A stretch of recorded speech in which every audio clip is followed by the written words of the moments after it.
Welcome to AI's Transforming War.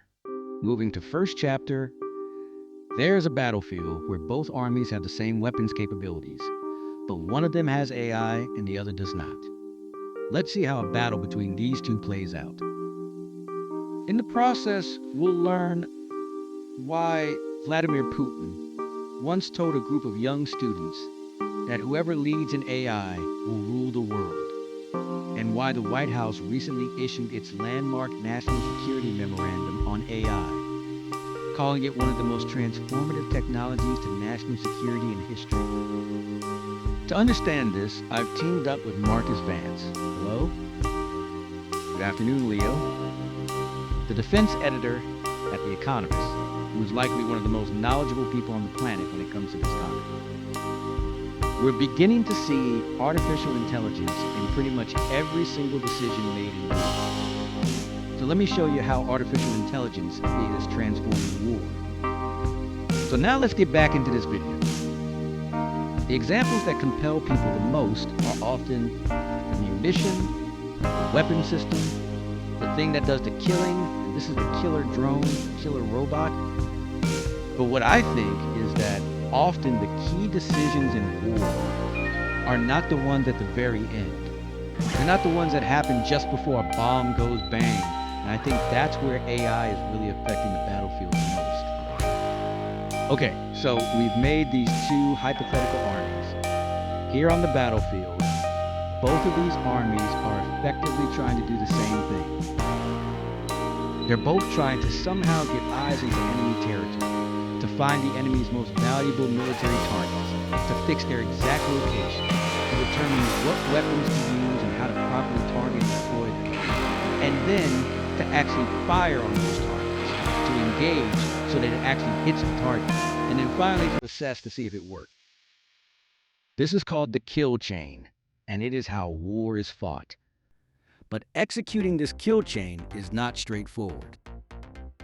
It's the job of commanders on both sides to make countless decisions, often with incomplete or unreliable information, and victory tends to favor those who can gather the best information and make accurate decisions the fastest. So let's see how both of these sides approach their kill chain, one with AI and one without, in the next chapter. The 90-second execution loop.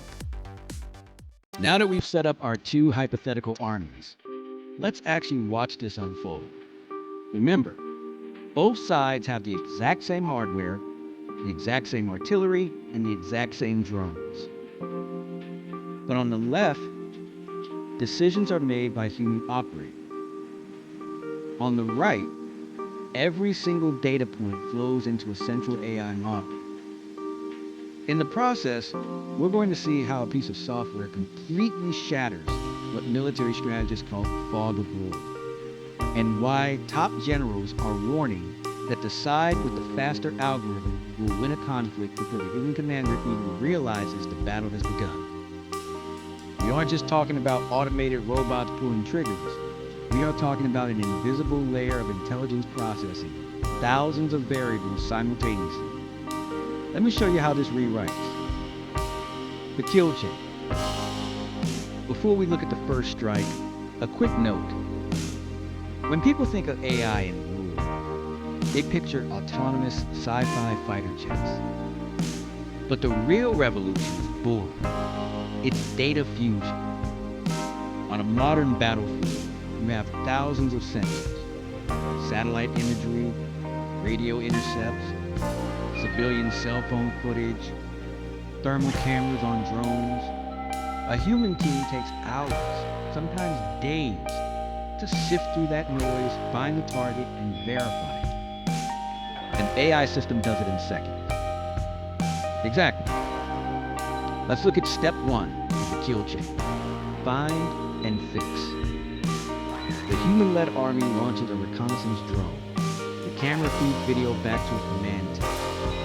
Human analysts sit with coffee, staring at screens, trying to spot a hidden rocket launcher camouflaged under a net. It takes them 45 minutes of intense staring to confirm it. Meanwhile, the AI-led army has an algorithm scanning hundreds of drone feeds simultaneously.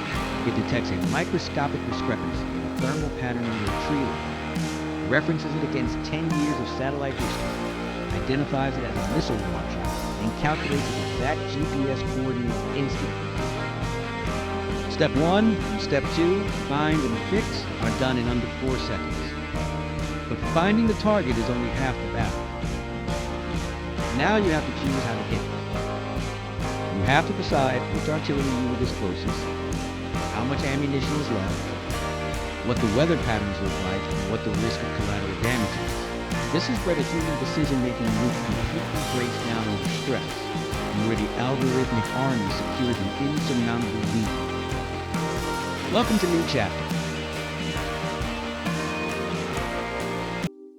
We have reached the ultimate tipping point on our hypothetical battlefield. The algorithmic army has executed steps 1 and 2 of the kill chain, find and fix, in less time than it takes a human analyst to zoom in on a map. But this is where things get truly terrifying. Because once a high-value military target is identified, the clock starts ticking. If that rocket launcher moves before you hit it, your window of opportunity slams shut. In this phase, we're going to see how traditional military command structures completely fracture under what experts call autonomous execution orders, and why human commanders are slowly being pushed completely out of the decision-making cycle just to keep up. To see what this looks like under pressure, let's bring back Marcus Vance. Great to be here, Leo. The defense editor at The Economist, who has been documenting how this shift in speed is fundamentally breaking the psychology of command centers. We aren't just changing what weapons we use, we are changing the speed of time itself on the battlefield. Let me show you how this algorithmic speed trap the battlefield.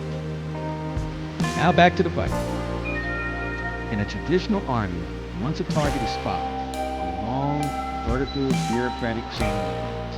The image is passed to a captain, passed it to a colonel, who coordinates with an airspace management team to make sure no friendly planes are around, who then requests permission from the general to fire. By the time the human army approves the strike, 25 minutes have passed. The target is already packed up and driven away. But look at the AI website. The moment the algorithm identifies the missile launcher, it skips the entire human movement. Instead, it instantly matches the target with the optimal weapon pick. It scans the database, sees an automated artillery battery 12 miles away that has the exact shell number, confirms the airspace is clear by analyzing real-time transponder data, adjusts for wind resistance, and drops a targeting prompt onto a terminal screen. The human operator doesn't sit there deciding if they should find a target. They are simply pressing an approve button on an option that the machine already engineered perfectly.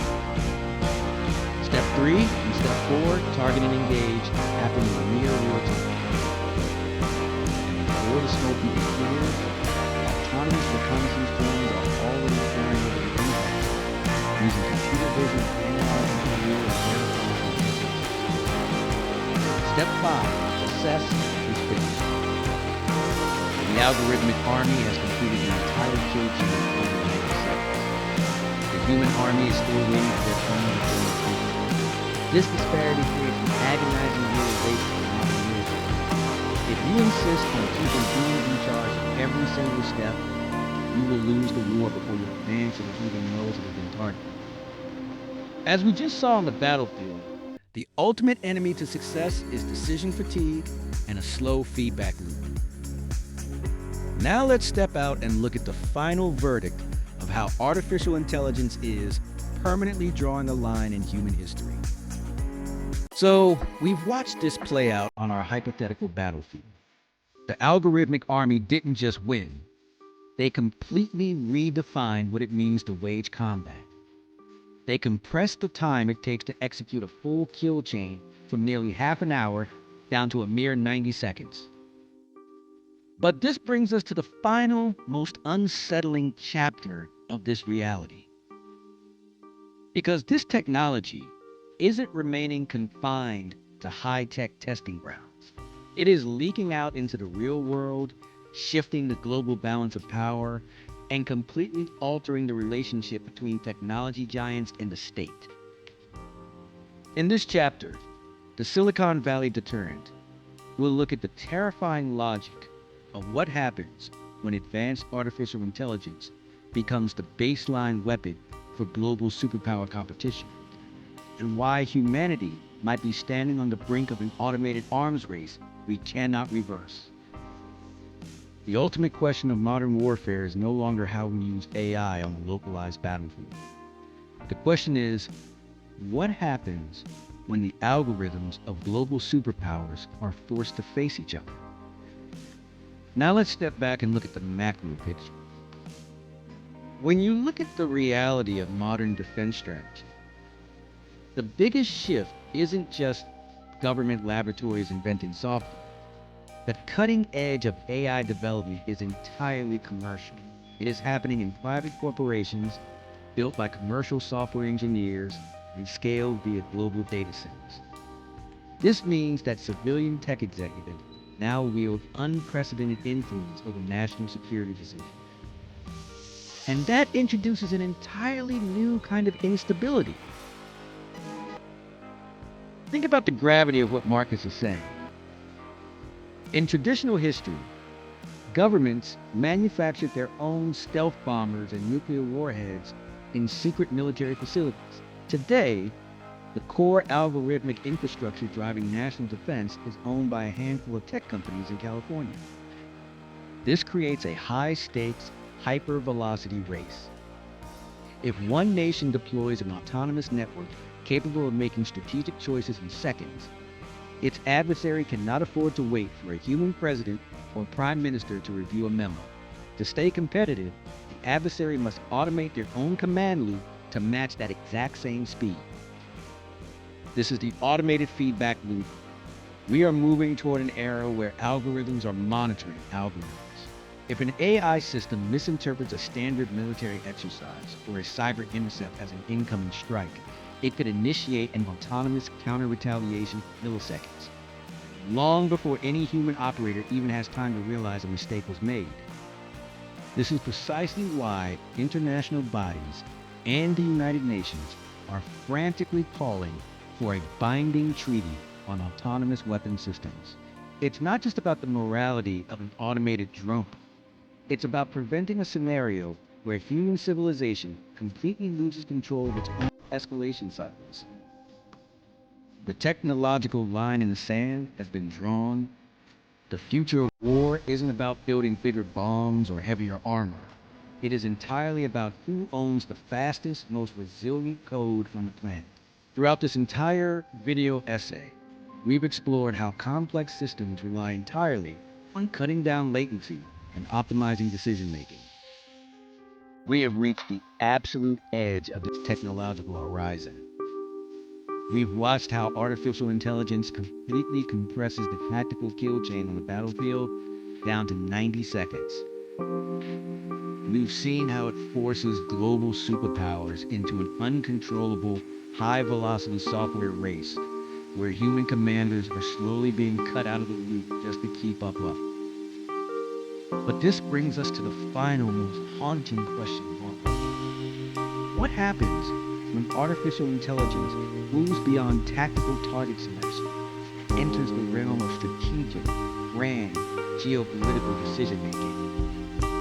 What happens when world leaders begin relying on predictive models to determine whether they should go to war in the first place? Let's check in new chapter. Algorithmic escalation. In this final chapter, we are going to explore a reality that military theorists are calling algorithmic escalation. A world where machines are not just pulling triggers, but rewriting the very rules of global diplomacy. Let me show you what happens when the algorithms take over the world. Partnering with them on this series has been a masterclass in global analysis. Their journalists don't just report on where things are blowing up. They look deeply at the systemic frameworks that govern our future. It is a vital tool for understanding how technology is actively shifting the tectonic plates of human history. Now let's look at the ultimate friction. For centuries, Deterrence relied on human psychology. It relied on a leader's ability to read an adversary's face, to look at a diplomatic table, and to weigh the immense human cost of miscalculation. It relied on a certain level of constructive ambiguity. AIs do not operate on volition or ambiguity. They operate on code optimization and probabilistic thinking. Look at how this fundamentally changes the brain.